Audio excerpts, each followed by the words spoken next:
Okay, so most of you were here, right? You just sort of know what happened.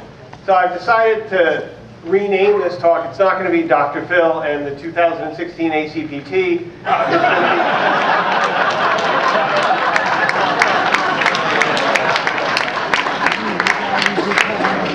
And before I even get started, I have a confession to make. And the confession is, well, before I even get started, I actually want to talk about politeness. And I just want to tell you that politeness is not cheering wildly when someone does bad.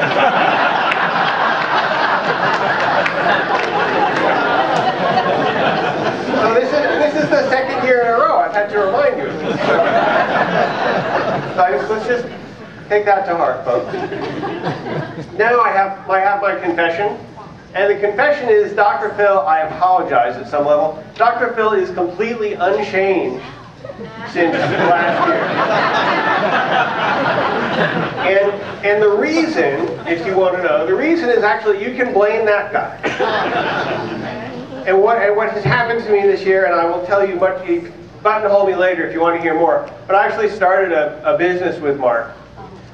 And everybody, when I tell them this, says, what are you doing? So I'm going to spend like 5 seconds showing you what we're doing, because that way you'll all know, and you can ask me what Mark Cuban is actually like, which is way more interesting.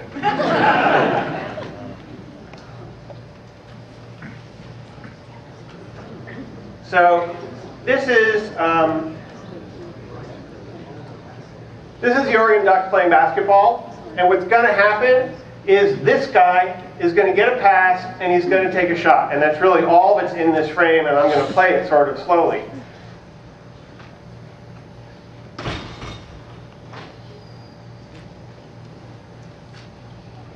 Now a red light just went off. That's me. That means the shot is going to miss.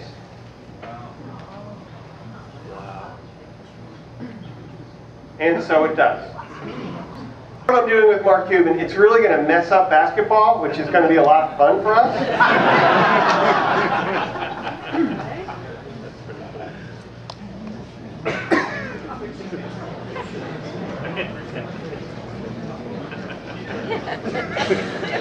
So that's the Mark Cuban project, but what you guys actually want to see is Dr. Phil. And so that's going to go pretty fast tonight. Will has given me half an hour. I'm actually going to save most of it for questions. I will talk a little bit about puzzle number 5.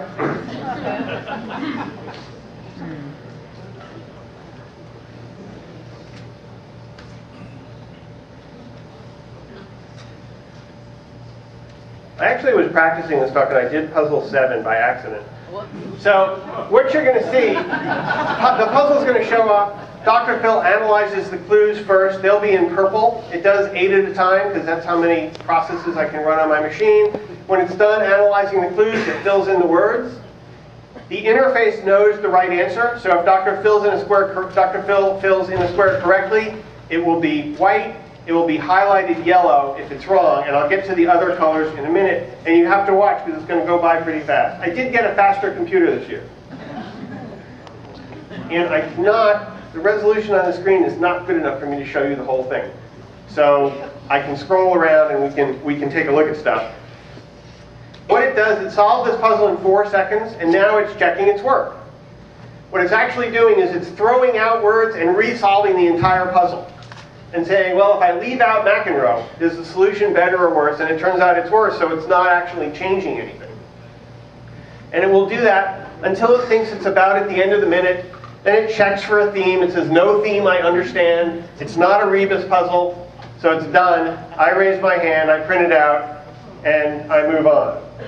The deal on the colors here, green, like rotor, is a clue that it's actually seen before or seen something very similar to.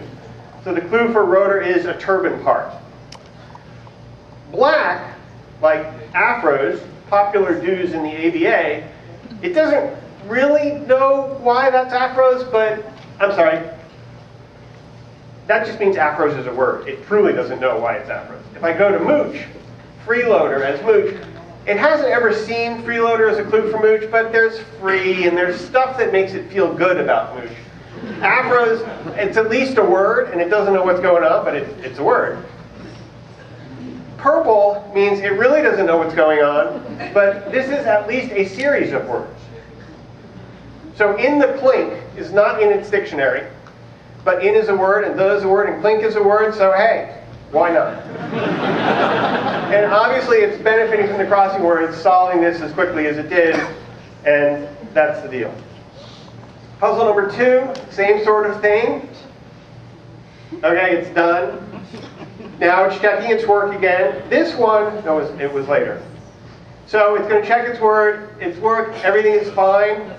It has absolutely no idea what is going on theme-wise.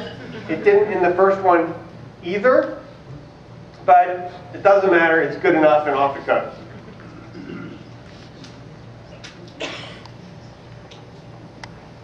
So I will let it finish, and it will basically do the same thing. It doesn't understand the theme, it's not a rebus, and it's finished. Puzzle 3, I wish the screen resolution were better. It's just not set up for something like that. Same sort of thing, and Will's saying, oh, this is harder. This is a 7-second puzzle instead of a 5-second puzzle. This is interesting. One of the things that happened here that made it pretty happy was things like Breaking Bad. So the puzzle, you take out censor, right? Things like Breaking Bad, it was really happy. TV series about a driver rear-ending another motorist. It somehow got happy about braking. It thought that was really good. So the reason this isn't just purple is because braking struck it as good because of this accident that's going on. And that was enough.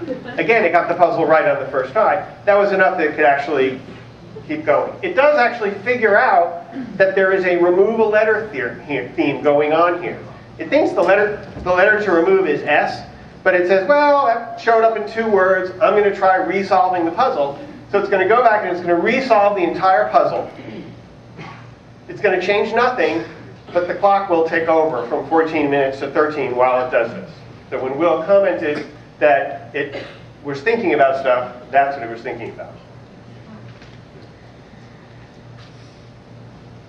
And so most of the time when I'm not in the back of the room trying frantically to get all the puzzles scored, trying to finish Dr. Phil, I'm in the tech room running one of the computers that scores all of your puzzles.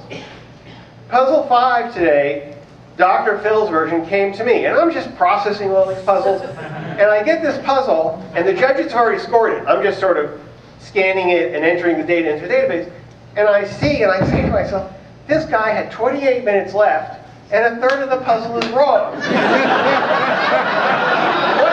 is totally true. What sort of an idiot? And then I look at it, I turn it over, it's Dr. Phil's puzzle. I feel just so happy.